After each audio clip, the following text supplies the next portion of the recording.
તો આજે મિત્રો અમારી ઘરે પાવભાજીનો પ્રોગ્રામ છે અને નીચે તેલ આવી ગયું છે. મારા મમ્મીએ તેલની અંદર જીરું નાખી દીધું છે. જો એકદમ સરસ રીતે ચડે છે. વ્યવસ્થિત રીતે તમારે જીરું નાખી દેવાનું, એની ઉપર તમારે હિંગ નાખવાની. તેલ આવી જાય પછી આ કામ કરવાનું. હવે એની અંદર આ આદુ મરચીની પેસ્ટ નાખી દઈશું આપણે. આદુ લસણ મરચાની પેસ્ટ છે. જો આવી રીતે પછી તમારે હલાઈ નાખવાનું. એકદમ બરોબર આપણું તેલે આવી ગયું છે.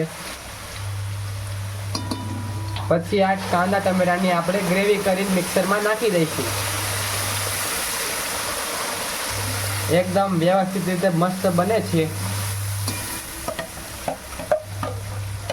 પછી હવે આપણે આને 2 થી 3 મિનિટ લગી કે થોડાક ટાઈમ લગી આને ચડવા દઈશું. બરોબર ચડી જાય પછી આપણે એની અંદર મસાલા નાખીશું.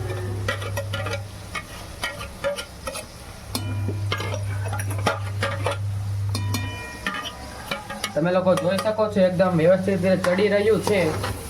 આને હવે મિક્સ કરતું રહેવાનું, નકર નીચે બેસી જશે.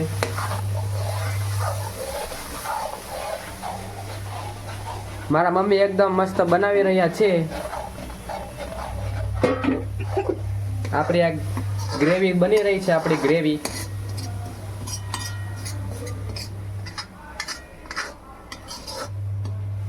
હવે આપણે આને ધીમા ગેસે ચડવા દઈશું.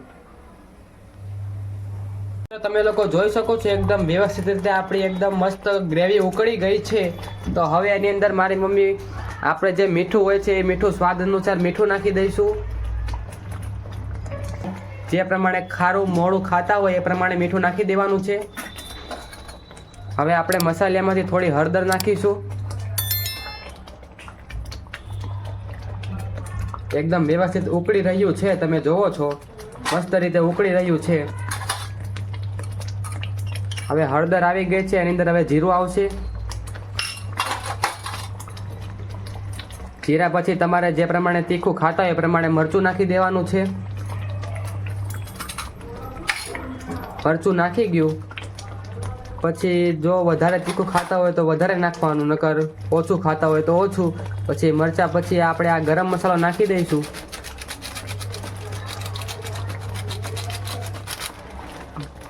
જે પ્રમાણે તમારે ખાતા હોય એ પ્રમાણે ગરમ મસાલો. પછી આ પાવભાજીનો આ શ્રીજીનો મસાલો છે, શિવનો મસાલો સોરી, એ નાખીશું.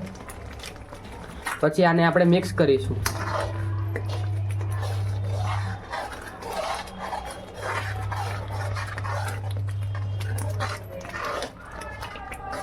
જોઈ શકો છો બહુ જ ઉકળી રહ્યું છે. સરસ મજાની આપણી ભાજી બની રહી છે. અહીંયા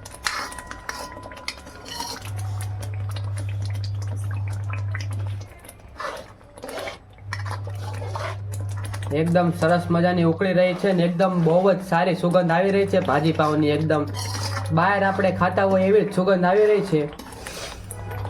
તમે લોકો જોઈ શકો છો.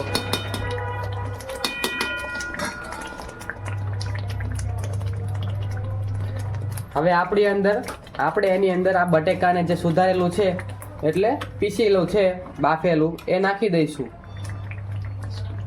તો મિત્રો તમે લોકો જોઈ શકો છો એકદમ ધીમા ગેસે આવી રીતે જો આપણી ભાજી ઉકળી જાય ત્યારે સમજી લેવાનું કે આપણી ભાજી બની ગઈ છે.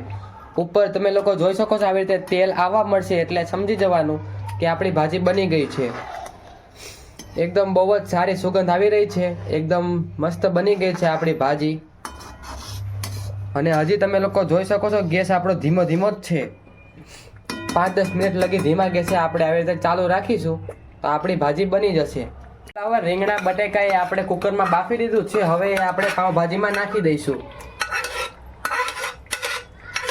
આ બધું કામકાજ તમારે આવી રીતે ધીમા ગેસે જ કરવાનું છે, નકર તો આપણી ભાજી બેસી જશે ને ખાવાની પણ મજા નહીં આવે.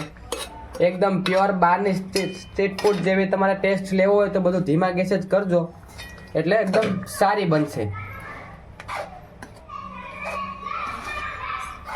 એકદમ બહારના જેવી જ મસ્ત સુગંધ આવી રહી છે. અત્યારે જ ખાવાનું મન થઈ ગયું. અને અત્યારે આ શિયાળાનો મોસમ છે અને પાવભાજીની મજા આવશે કઈ આજે તો.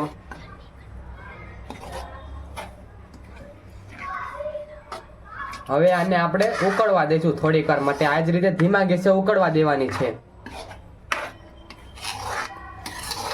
તો ચલો હવે આને આપણે ઉકળવા મૂકી દઈશું.